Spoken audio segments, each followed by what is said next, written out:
Over the last week, there have been a couple of interesting developments that effectively merge the Russia-Ukraine war and the Iran war into a single conflict.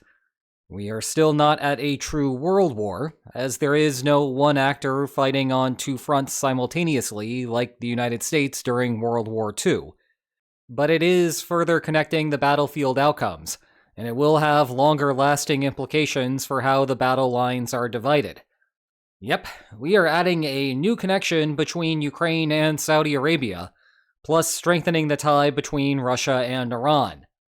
The short version is that Ukraine and Saudi Arabia now have a defense contracting relationship, and Russia is reportedly about to provide lethal aid to Iran. The longer version involves questions of why these relationships did not happen sooner, and what it says about the state of the Iran war to less informed keyboard warriors like ourselves. Let's start with the Saudi Arabia and Ukraine thing. Zelensky made a surprise visit to Riyadh because the Crown Prince is interested in buying, guess what? Yep, countermeasures for Shahed drones. Now, why is this happening in March of 2026 and not March of 2023? Good question. Most of the conversation about the lack of drone defenses in the Iran war focuses on the United States' role. We have discussed the shoot the archer, not the arrow theory before, so I will not waste your time reviewing it again today, especially because the name says exactly what it is. What we have not yet examined is why the Arab countries did not just do it themselves. Now, one could argue that the United States initiated this war, so it should be up to the United States to solve the problem. However, that runs contrary to both the political and practical realities of this situation. Politically, let's use Saudi Arabia as an example. Riyadh advocated for the war to start, and is currently advocating for it to continue. That sounds like Saudi Arabia should be taking some responsibility for the conflict. I am not throwing shade here, because the Saudi Arabian government would agree on that point. So if coordinating offensive operations is too difficult, then the next natural request is for those countries to cover their own defenses. Practically, as Ukraine has shown, the best way to shoot down Shaheds from the ground is by using a layered defense. You need interceptor units dispersed throughout the country to thin out the Shaheds as they come. This is something that only the country in question can do. It would be incredibly difficult for the United States to come in and do that on the fly. That requires too many soldiers who would have to stay in those locations indefinitely. The economics of the situation mandate Saudi coverage here. And so the puzzle remains. Why did Saudi Arabia not purchase and install those defenses years ago? The Shahed threat is nothing new. Ukraine built proven and cheap countermeasures more than a year ago at this point. Saudi Arabia does not like Iran, Iran was building Shaheds for Russia, and Russia was firing Shaheds at Ukraine. It only seems natural to complete the circuit and have Saudi Arabia work with Ukraine. Moreover, the financial situation seems perfect for that relationship. I can recall many US presidents complaining over the years about European defense spending. I cannot recall a US president ever complaining about Saudi defense spending. Indeed, Saudi Arabia's defense budget is huge. It ranks 7th in the world in total defense spending, and burns through 7.4% of GDP on its military each year. That is almost 50% larger than what the Hague Pledge mandates out of NATO countries. Ultimately, Saudi Arabia ranks 4th in the world in expenditures as a percentage of GDP, below Ukraine, 31%, Israel, 8.8%, and Algeria, 8.0%. It ranks just above Russia, bearing in mind that Russia is currently fighting the largest land war in Europe since World War II. Let that sink in for a second. And also note that Russia might be lying about its expenditures. Anyway, Ukraine is in desperate need of investment. It again seems natural for Riyadh to extend a line of credit to Ukraine to test out interceptors, to then build for Saudi Arabia.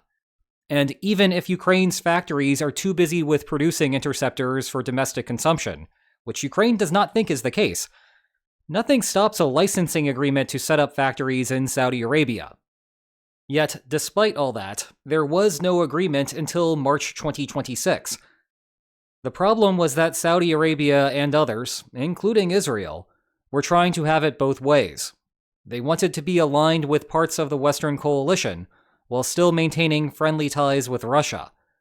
Investing in the Ukrainian defense sector would sever that relationship.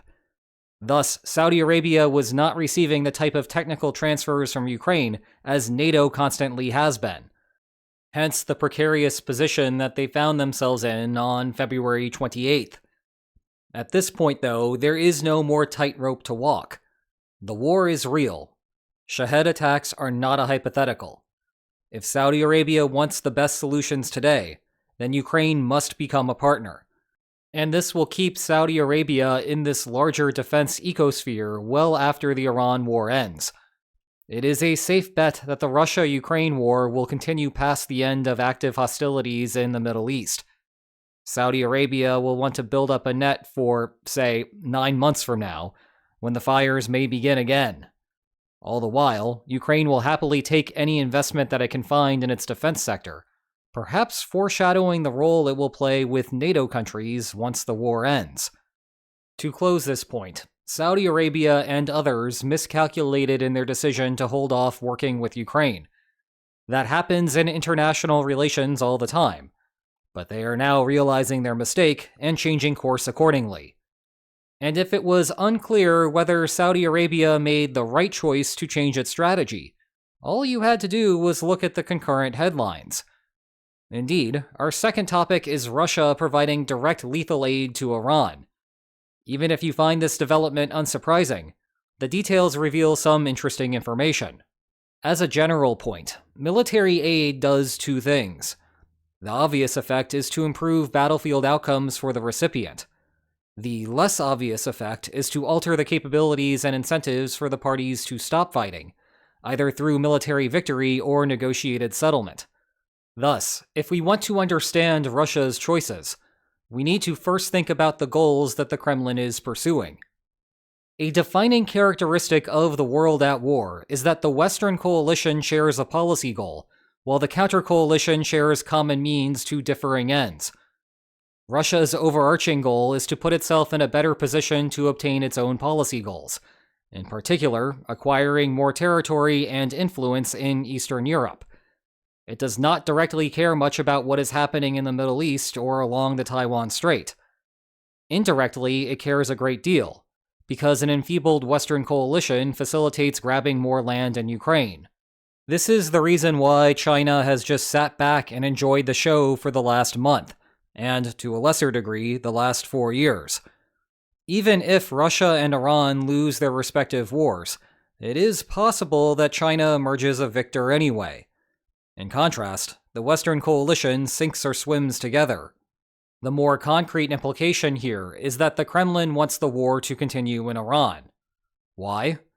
Well, it burns through U.S. stockpiles, already creating rumors that the White House will withdraw from the Pearl Initiative that allows countries to buy specialized American materiel to send to Ukraine. It creates political divisions, undermining faith in the United States' institutions, and reducing the administration's ability to exercise military power abroad. Actually, that applies to any administration, the current one or a future one. Those political divisions extend to the international front, where Russia is loving nothing more than watching Europe and the United States bicker with one another. And it is spiking oil prices, throwing the Kremlin an economic lifeline at a most opportune time.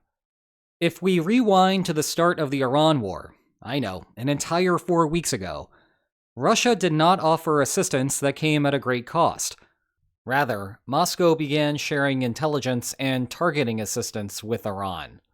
Undoubtedly, this was vital from Iran's perspective.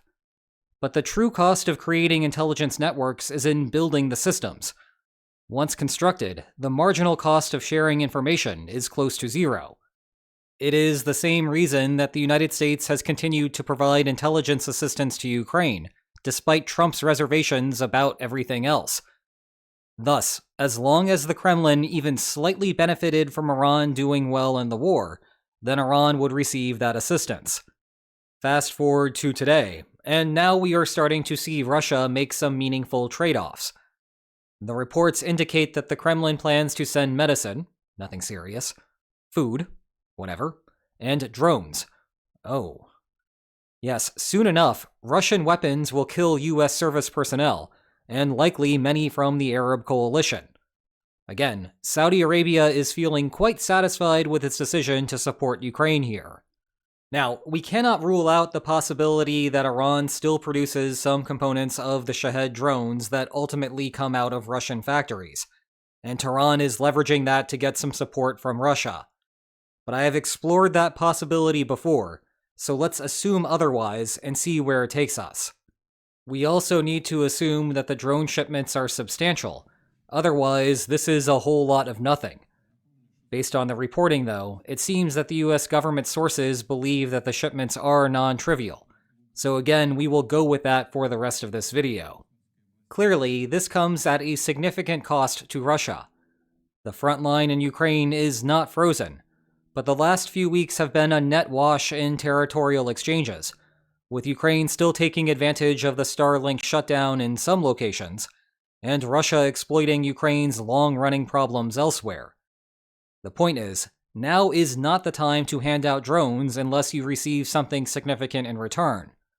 One interpretation of the events here is that Russia is worried that Iran's firing rates are not looking good, and there is some risk that the United States may soon be able to dictate a military outcome of the war. Again, we have discussed how there are many ways to interpret this figure. It is somewhat plausible to think that it is not an awful situation for Iran to be in. But if Moscow shared that same assessment, it is unclear why Russia would not instead fire the donated drones on Ukraine. Still, I would urge caution in overinterpreting that Iran's precarious situation is what dictates whether Russia makes the transfer. Rather, the marginal return on investment is the important metric. And yes, Iran being desperate could create a large marginal return. But it is also possible that Moscow calculates that things are good for Iran, but could become great with only some modest assistance. Nonetheless, that still runs up against the issue that Russia's first priority is to keep the war going. So the simplest explanation is that Iran needs some help, otherwise whoever is running the government will seek an off-ramp. You can further see tensions in the relationship by what is not in the transfer package: air defenses. Certainly, that should be a top priority for Iran, but Moscow seems plainly uninterested in donating that kind of equipment. Part of the story is Russia's own needs. We just spent our last video examining the massive Ukrainian strikes on a pair of Baltic Sea oil terminals. Russia cannot sustain the war effort if those and others remain forever offline. Every S-400 headed to Iran is an S-400 not protecting the Russian homeland. Another part of the story is that there may be little return on investment for these weapons.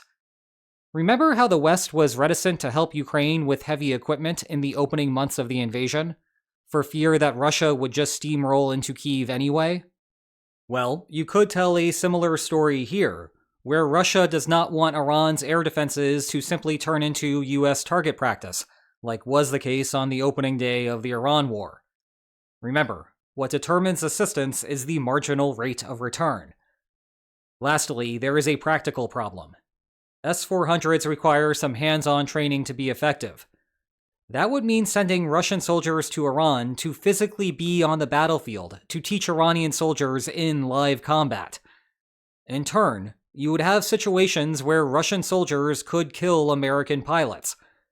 Or you could have American pilots kill Russian soldiers as they target the air defenses. The former case creates an escalation risk and generally violates the basic principle of remaining a third party in a war. Remember, we are trying to avoid a situation that looks like a true world war. The latter case is a poor use of a Russian soldier's life. And I do not mean to suggest that the Kremlin finds those lives inherently valuable, just that the Kremlin would rather spend those resources on Donbass priorities.